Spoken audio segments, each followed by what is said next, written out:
thought I should make a video about my Forged in Fire experience and kind of share what's going on in the Forge so far.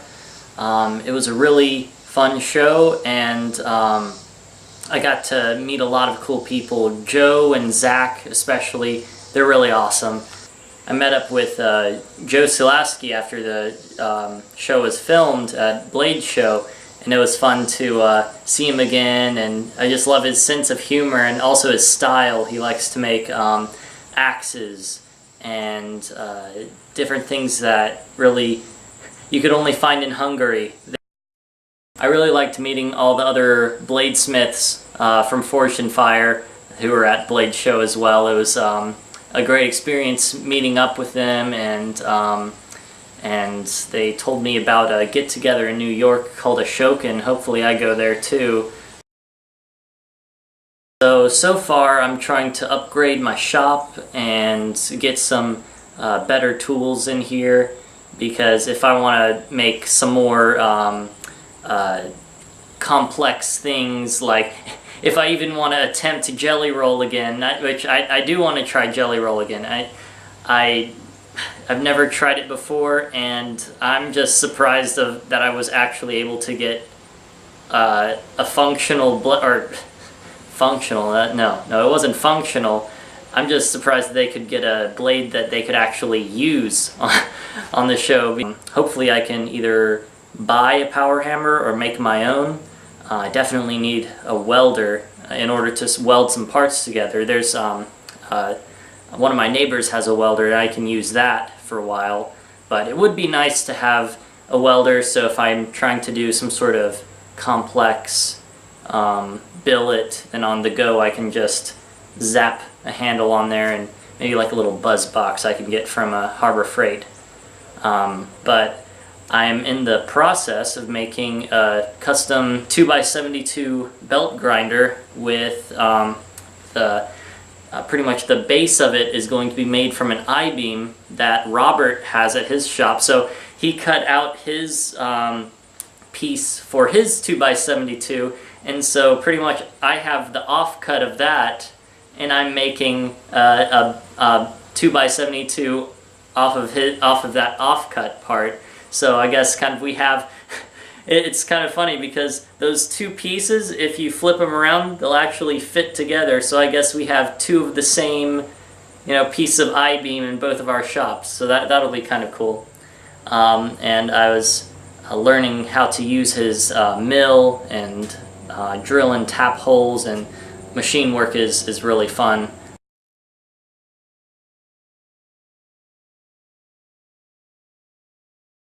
All I have left to do is just cut up the I-beam, drill the holes in the I-beam, and I have all of the parts ready to kind of assemble onto there. And the idler wheel arm, I have that assembly done. I have the platen finished. I think that will really speed up the production of knives. And I've heard a lot of people who they make a 2x72, and it just kind of they wonder how they even survived without it. So I actually have some blades that I will be testing it on. Well, maybe like 3 so far. These are a few of the blade blanks that I've made. Well, not really blanks, but I guess the equivalent of blanks in blacksmithing terms. So I have a couple of these knives that I've used Robert's grinder on already, so these are almost ready to go. I haven't quenched them yet, so all of these knives are soft. And I have to make the guards or bolsters on them.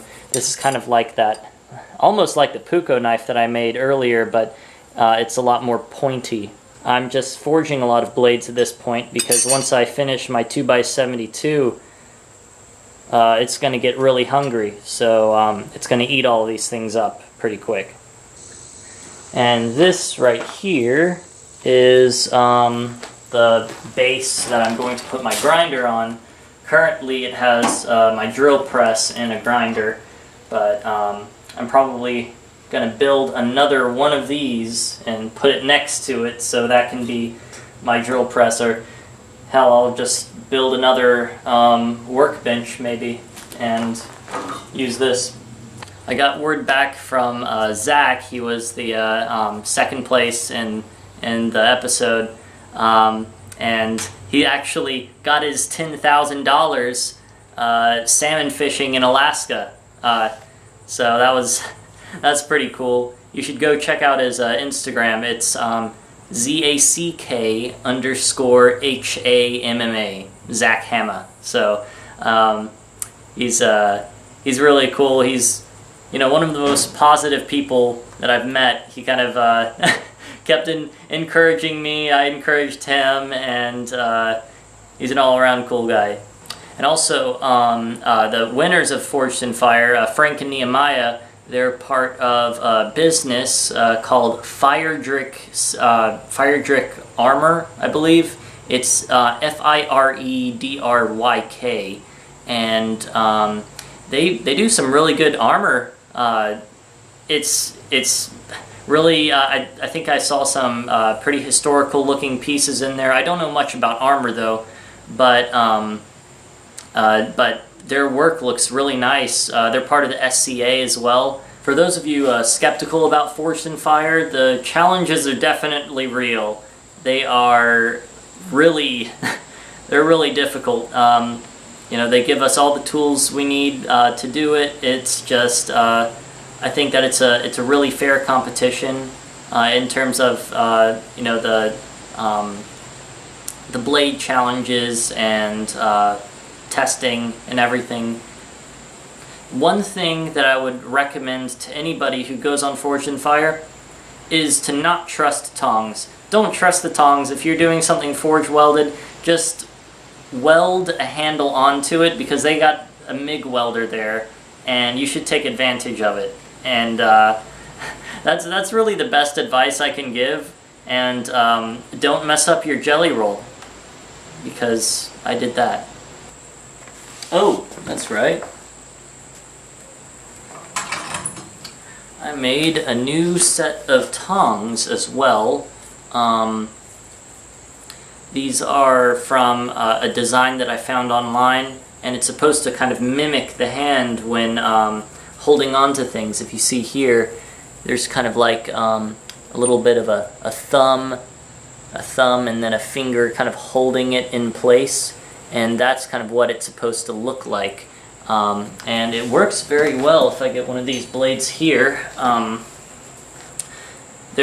made it mainly for stick tangs, so it's not really meant to hold the blade, you see, because my hand really has to open out here when I do that, and I don't really want to, you know, make the handles curve in or anything. So mainly it's for when I forge out a stick tang knife, and I just need that really good grip that this thing provides. And it's really nice. I mean, it's not coming out. There is a little bit of wobble this way, but as long as you're holding it on the anvil, it's not going to really shift that much. The main thing is that when you're doing bevels, it doesn't shift to the side. So when you're actually holding it, it doesn't really shift to the side. Even with a loose grip, it barely does. So, you know, even though it's a pretty good sized shop, but I don't really have the tooling to make larger things like wrought iron fences or you know, sculpture or anything like that. And it's also, you kind of need a welder to do something that big. So I'm kind of sticking with bladesmithing for now until I sell enough knives and get enough money to buy some of those things, or make them for that matter. I know that there's a junkyard near me that they have a lot of scrap steel, a lot of I-beams, so I think if I'm lucky I can find some top and bottom dies for my power hammer. I'm not quite certain if I'm going to make one or buy one yet. It depends on how much they are, and if I can even get one. I know there are people making them, like the tire hammers, and I mean, even then they're really hard to find. I know in North Carolina there was a tire hammer workshop a while back, and a lot of people paid for the raw materials, and then they did all the work to put it together. So maybe one of those will pop up in the future. That would be pretty cool. Anyways, that's about all that is new at my shop. So I'm just forging more blades and getting ready for the state fair, and hopefully populating my Etsy account a little bit more. I opened up an Etsy shop. It's just Rougemont Forge. I think you can find it just by searching that. And I already had my first sale. It was that Puko blade that I made. I think I have a couple videos of that. And I have my chopper, a folding knife, and that ladder pattern Damascus blade. I made my first Damascus blade at Robert's shop before I went on Forged in Fire, and you can see that blade on my Etsy shop. I don't have any videos of it because I don't really film at Robert's shop. You know, I don't want to burden him with having a camera and all that crap laying around. Even though he probably wouldn't mind, really. And he has like a little giant and a bunch of lathes at his shop. So it's really fun working with him.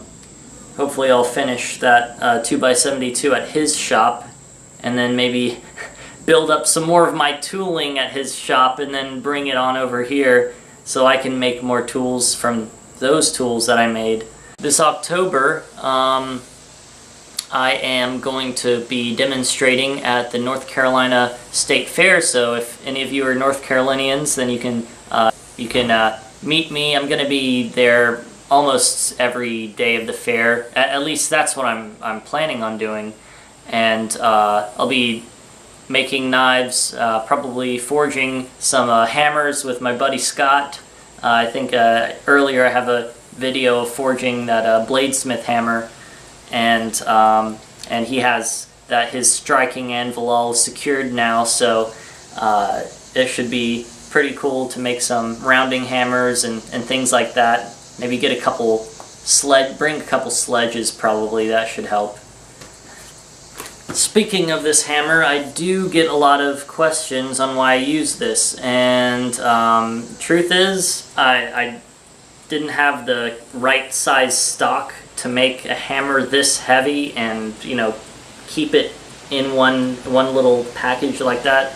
So instead, I just figured, I've seen it on some other hammers where they've been curved, and I think it's not so much like the distance all the way around to the face, it's just the relation between your hand and the face, because I've actually had no problems in getting used to this hammer and learning you know, where to strike things exactly. And I've seen so many different dog head style hammers. It's kind of confusing which ones are dog heads and which ones are FileMaker's hammers or Sawyer's hammers. Or usually I see on traditional Japanese bladesmith hammers is that they kind of start thick at the eye and then they taper down maybe like about that long compared to this one. They kind of taper down to a smaller face, and that's to put a lot of pressure in a little bit of surface, and that's excellent for bevels. Yeah, if I did make something like this again and I had the proper tooling, like a huge, some sort of large hydraulic press, then yeah, I would probably make the hammer about that long.